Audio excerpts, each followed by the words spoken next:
Yo.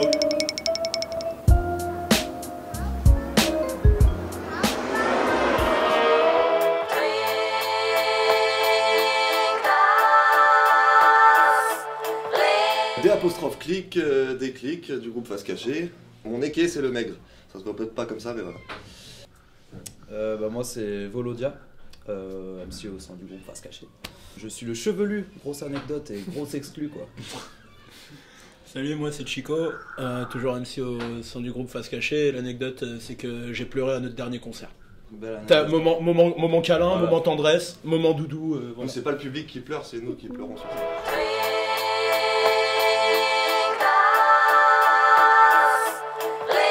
Bah, la première fois qu'on s'est rencontrés, pour te dire, la première fois que Déclic a vu Volo, ça faisait 2 semaines en gros qu'on s'était eu au téléphone, que Volo avait eu Déclic au téléphone en lui disant vas-y on va faire un truc ensemble, tu vois, mais ils sont concrètement rencontrés sur scène quoi.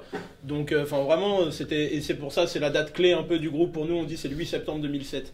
Tu vois, et c'était la première scène du groupe, voilà, la fête de l'UMA, ils se connaissaient à peine, vraiment par 1 ou 2 coups de fil quoi, donc ouais, tu peux dire que le groupe s'est créé sur scène, on n'avait même pas de morceaux quand on est arrivé là. Surtout qu'on a tenu 1 an ou 2 en tournant sans avoir jamais enregistré les morceaux qu'on jouait en fait. Tous les morceaux qu'on jouait sur scène, tu les trouvais pas.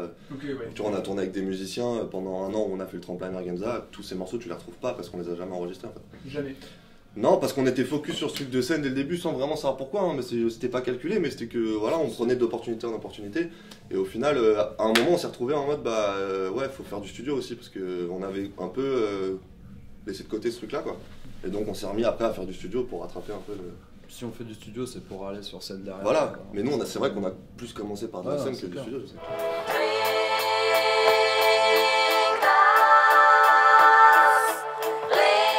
Studio déjà, tu vois, voilà, c'est ça, parce que maintenant, là on est en train de mixer le 2e album là en ce moment.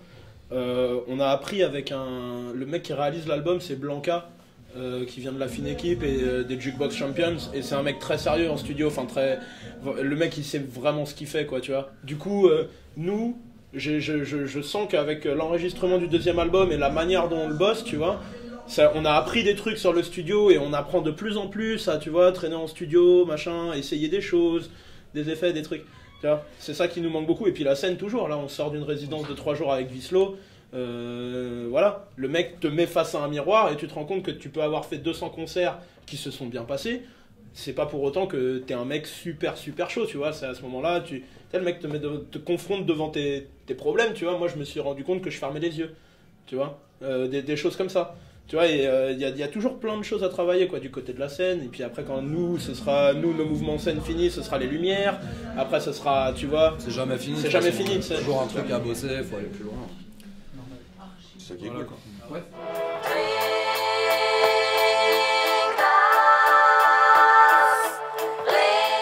Moi, c'est un truc qui me plaisait. J'écoutais du rap depuis super longtemps et j'avais fait des tentatives, mais quand t'es tout seul et t'essayes 2 secondes et puis tu passes à autre chose.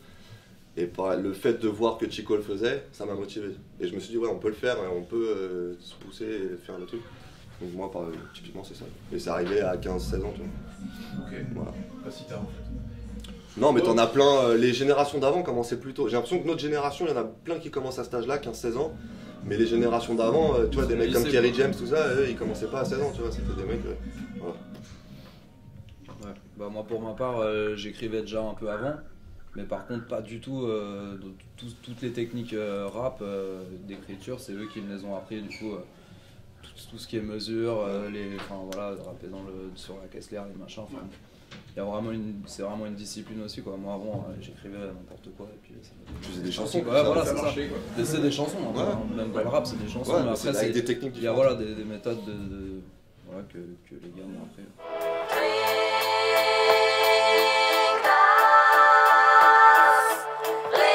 Je pense que faut une certaine capacité à être dans l'instant.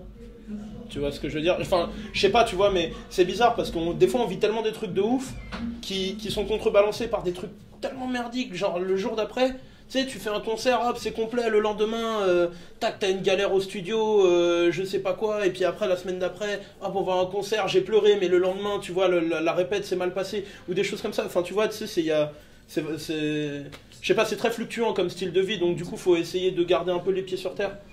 Tu vois, ça, voilà. Ouais, mais ce qui te donne envie de continuer, c'est que justement, t'as des moments, t'as des hauts, et t'as des bas, et quand t'es dans le bas, bah, t'as envie de retourner en haut, et t'as envie de, tu vois, de revivre les concerts que t'as eu, les machins, les trucs. Donc voilà, on a fini le premier album, on a fait plein de dates, on voyait que ça commençait à ralentir, il fallait qu'on retourne en studio faire un album pour revivre ces trucs-là et toujours aller viser un peu plus haut. Dès le départ, on est dans un truc de pas vouloir lâcher, quoi. Depuis le début, depuis 8 ans, ça a toujours été le groupe, quitte à faire sauter des tafs, Donc c'est aussi assumer ce choix de vie-là, et voilà, comme il dit, garder les pieds sur terre, et ouais, on fait des choix qu'il faut assumer aussi, parce que c'est différent de la vie de tout le monde, et ça, faut en être conscient. Je pense que t'avances plus sereinement comme ça, quoi.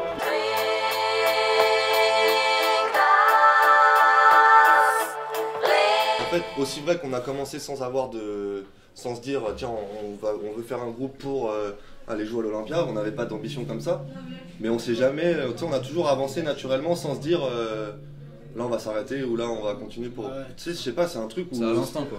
Non, et puis je sais pas, les plans se sont présentés comme ça au fur et à mesure, tu vois. C'est qu'au bout d'un moment, t'es là, hop, on fait un tremplin, on a gagné, ça donne envie de continuer, etc.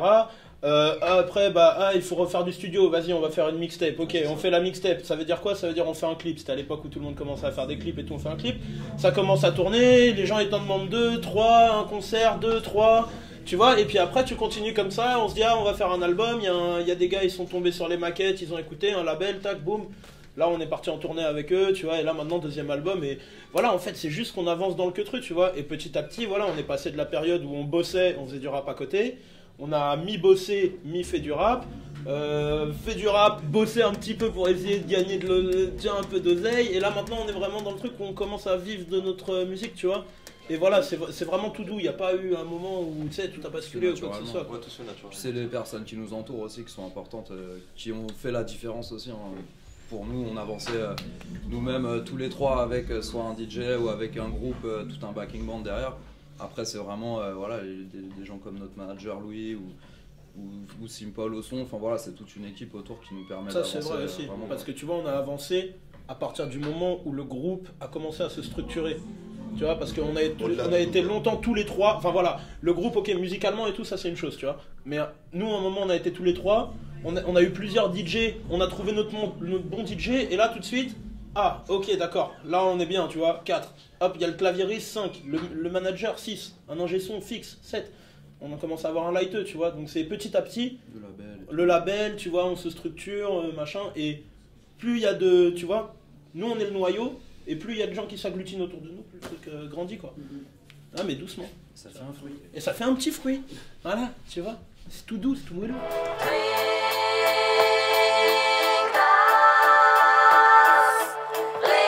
On avait envie d'inviter plein de potes avec qui on fait du son, et donc c'était le bon moyen de réunir tout le monde sur le truc. Voilà, il y a des remixes, c'est un concentré de ce qu'on avait envie de sortir, de donner aux gens, de revenir à un truc un peu homemade aussi, comme Phase B Volume 1. Et puis voilà, d'avoir du contenu d'ici le prochain album, quoi. Ouais, je peux souligner quand même juste, c'est que c'est Volo qui a, à tel point que c'est fait maison, c'est que c'est Volo qui a mixé 80% des titres, tu vois, qui sont sur qui sont sur la mixtape, quoi.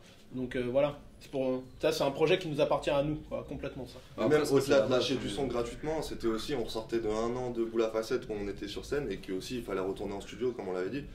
Et voilà, c'était aussi de se tester parce qu'on savait qu'on repartait sur un deuxième album après la mixtape.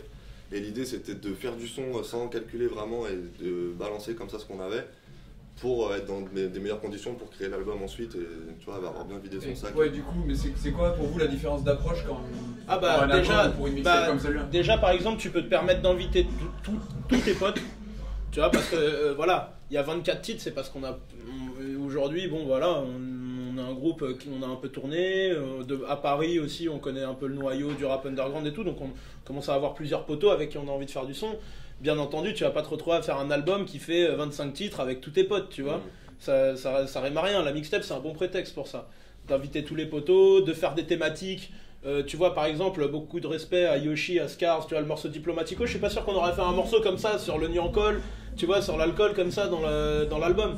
Tu vois ce que je veux dire? Et ça te permet de te relâcher sur pas mal de trucs, tu vois, faire des petites interludes comme ça, tac, j'ai fait un petit morceau, 1 minute 20, 1 minute 30, bon, tu le mets dans la mixtape, ça fait plaisir, tu vois. Par contre, je l'aurais pas fait sur un album.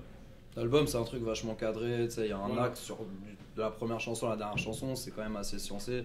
Au niveau de travail d'enregistrement, tu vois, la mixtape, on a enregistré à droite à gauche des trucs vraiment improbables, et puis là, c'est tout sur le même micro, enfin, c'est pas du tout la même façon de bosser le truc, quoi. En studio aussi, tu vois, on a Blanca qui repasse sur les prods, le chat qui repasse sur tous les claviers de tous les trucs. Enfin, la masse de travail, elle est un petit peu différente. Et voilà, quoi. Mixtape, c'est aussi pour s'amuser, tu vois. C'est un style, c'est tout. C'est tout, tu vois. Les gens, ils ont bien reçu le truc c'est gratuit, ça tourne. Nous, ça fait que, enfin, tu vois, ça montre qu'on n'a pas trop dormi en classe. Et voilà. Et surtout, c'est un format qu'on retrouve pas trop, C'est vrai. je trouve. Tu vois, les formats mixtape, moi je sais que quand nous on a commencé, t'avais des mixtapes comme ça de 20 titres mixés avec des morceaux courts, des morceaux longs.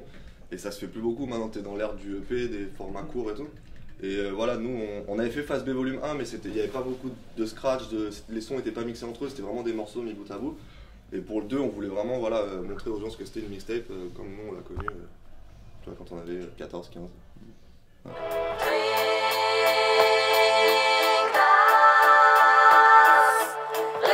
Elle sort quand ton interview? Elle sort quand ton interview? Le plus rapidement possible, ça dépend. Ah, c'est ça, tu veux la grosse exclue? Bon, on en refera une pour l'album. alors. Bon, déjà on peut dire qu'il y a un axe directeur sur l'album. Oui, il y a un axe Ouais, directeur T'as sur l'album. des albums où il n'y en a pas. Après, Voilà, on exactement. peut pas encore tout dévoiler, tu vois. Enfin, Parce que là, on Je va pense- balancer je les pense titres pas. bientôt, là. Mais il y a des indices voilà. dans la mixtape. Voilà. Ouais, il y a des indices dans la mixtape, tiens, ça c'est vrai. Tu fouilleras. Et puis, c'est Non, ça, mais tu on- pourras pas t'en rendre compte. Mais en vrai, non, c'est une thématique qu'on a suivi tout au long de l'album sans que c'est pas un album concept comme Orelsan et Gringe où limite tu vois tu suis une histoire. Non, c'est dans la thématique quoi. un truc large, voilà. Qui on va pas regroupe en dire plein de beaucoup choses. plus. hein, mais- Je vois.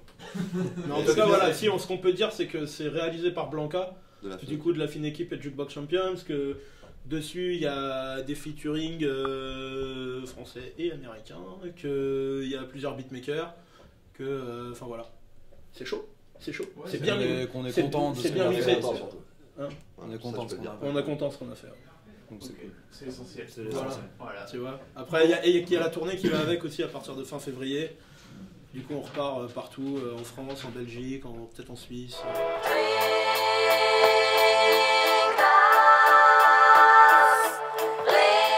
Voilà, une face cachée que j'ai envie de dévoiler.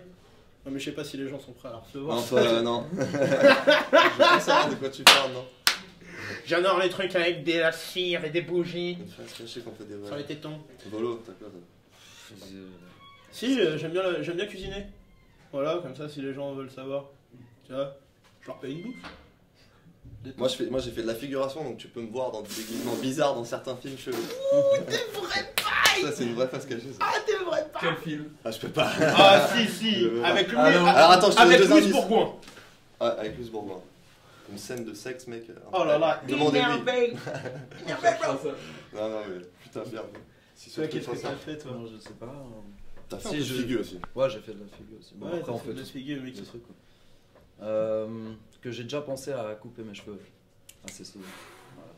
Gros débat dans T'as entendu le. Le scoop là. C'est le scoop. Silence dans la salle.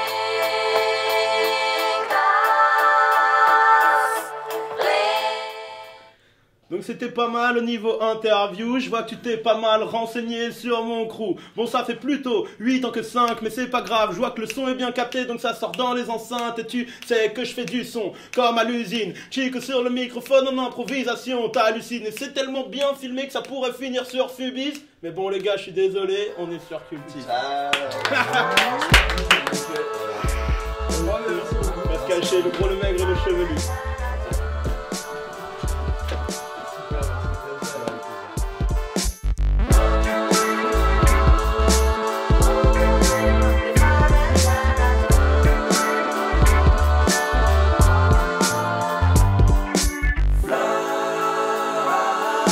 On marche pas en fly, on ne cache pas nos faces, yo. On se pavane sur les nuages, vas-y passe à l'occasion.